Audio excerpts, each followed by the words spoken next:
Hello students, now I will discuss the science of class 7, lesson 3rd, page number 25. Heading is silk. Silk is also obtained from the animals, that is from silkworms. So it is also recalled as animal fiber. Silk एक animal जिसे silkworm कहते हैं उससे प्राप्त किया जाता है, इसलिए इसे एनिमल फाइबर कहा जाता है. Silkworm spin the silk fibres. Silkworm silk fibre को बनाता है.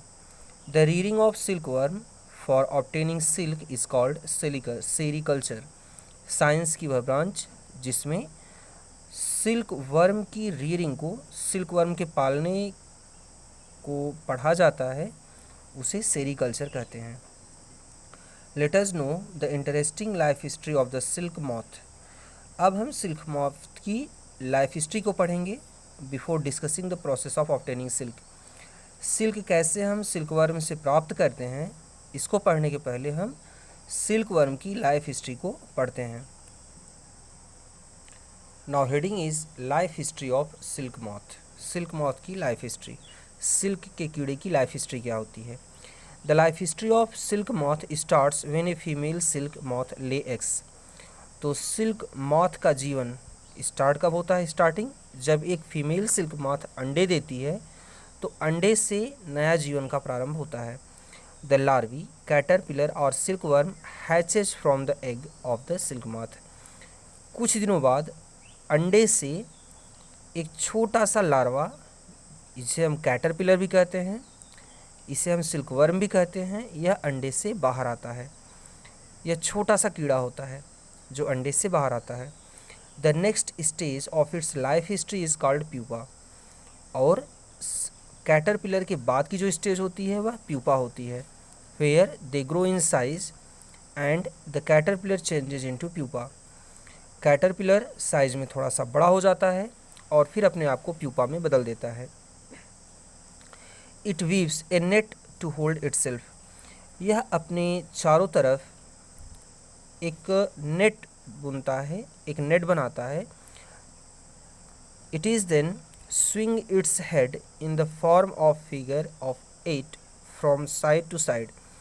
जब कैटरपिलर काफ़ी बड़ा हो जाता है, लगभग 3 इंच लंबा हो जाता है, 3 से 4 इंच लंबा, तब यह अपने आप को इंग्लिश नंबर 8 के शेप में चेंज कर देता है और अपने चारों तरफ एक फाइबर बुनता है. During head movements the caterpillar secrete protein fibre which hardens on contact with air and become silk fibre. तो सिल्क का ये जो कैटरपिलर होता है, सिल्कवर्म का कैटरपिलर, यह अपनी लार को अपने चारों तरफ लपेटता जाता है. यह लार जैसे ही हवा के संपर्क में आती है, सूख करके सिल्क फाइबर बना देती है. स्टूडेंट्स, आपने मकड़ी के जाले बुनते हुए देखे होंगे कि कैसे मकड़ी का जाला जैसे ही हवा के संपर्क में आता है, तुरंत ही यह एक फाइबर के रूप में चेंज हो जाता है.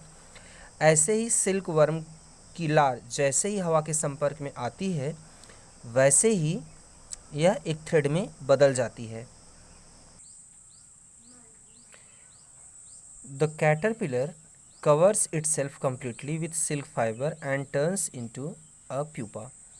कैटरपिलर अपने आप को इन फाइबर से पूरी तरीके से ढक लेता है और प्यूपा में बदल जाता है. This covering is known as cocoon. इस फाइबर की कवरिंग को कोकून कहा जाता है. The moth continues to develop within the cocoon. Cocoon के अंदर यह कीड़ा अपने आप को डेवलप करता रहता है. Silk fibres are then used for weaving silk cloth. इस तरीके से जो ये सिल्क फाइबर होता है, जिसे अपनों चारों तरफ यह कैटरपिलर रैप करता है, इसी सिल्क का यूज़ किया जाता है सिल्क के कपड़े बनाने में. You will be amazed to know that soft silky yarns is a strong as a steel thread. आपको ये जान के आश्चर्यचकित होगा, या आप यह जान करके बहुत ही आश्चर्य महसूस करेंगे कि यह सिल्क का जो एक धागा होता है, एक स्टील का धागा अगर इतना ही पतला बनाया जाए जितना सिल्क थ्रेड होता है तो सिल्क का फाइबर ज़्यादा मजबूत होगा, स्टील का फाइबर कमज़ोर होगा। The cocoon of the silk moth provides us with the silk yarn. इस तरीके से सिल्क मॉथ, सिल्क का कीड़ा, इसके कोकून से हमें सिल्क के धागे मिलते हैं। There are variety of silk moth on the basis of their appearance which are very different from one another and they yield the silk yarn with different texture। तो इस सिल्क के जो सिल्क मॉथ होता है ये बहुत ही कई प्रकार के होते हैं, ये कई प्रकार के होते हैं सिल्क मॉथ। इनका आकार, इनका अपीयरेंस अलग अलग होता है और इनसे प्राप्त होने वाला सिल्क भी थोड़ा सा उसी के अकॉर्डिंग अलग अलग होता है। जैसे डिफरेंट टेक्सचर, अलग अलग बनावट के सिल्क, जैसे कोर्स, थोड़ा सा ख़राब मतलब मोटे कैटेगरी का सिल्क होगा, सिल्क का फाइबर होगा। स्मूथ, कुछ सिल्क मॉथ से हमें बहुत ही स्मूथ क्वालिटी के सिल्क फाइबर मिलते हैं। शाइनी सिल्क फाइबर कुछ कीड़ों से जो प्राप्त किए जाते हैं ये बहुत ही शाइनी होते हैं, एक्सेट्रा। तो इस तरीके से हमें अलग अलग सिल्क वर्म के वैरायटी से अलग अलग तरह के सिल्क फाइबर प्राप्त होते हैं। Various type of silk obtained from cocoons spun by different types of moths।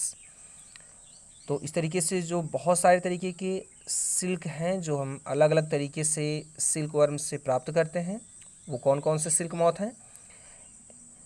Tussar silk, मूंगा सिल्क, कोसा सिल्क, ये सिल्क फाइबर की वेराइटीज़ हैं जो हमें अलग अलग तरीके के सिल्क मॉथ से, अलग अलग तरीके के सिल्क के कीड़े से हमें मिलती हैं। However, mulberry silk moth is the most common silk moth। Mulberry silk moth सबसे ज़्यादा पाया जाने वाला सिल्क मॉथ है, सिल्क का कीड़ा है। The cocoon of this moth provides soft, lustrous and elastic silk fibre.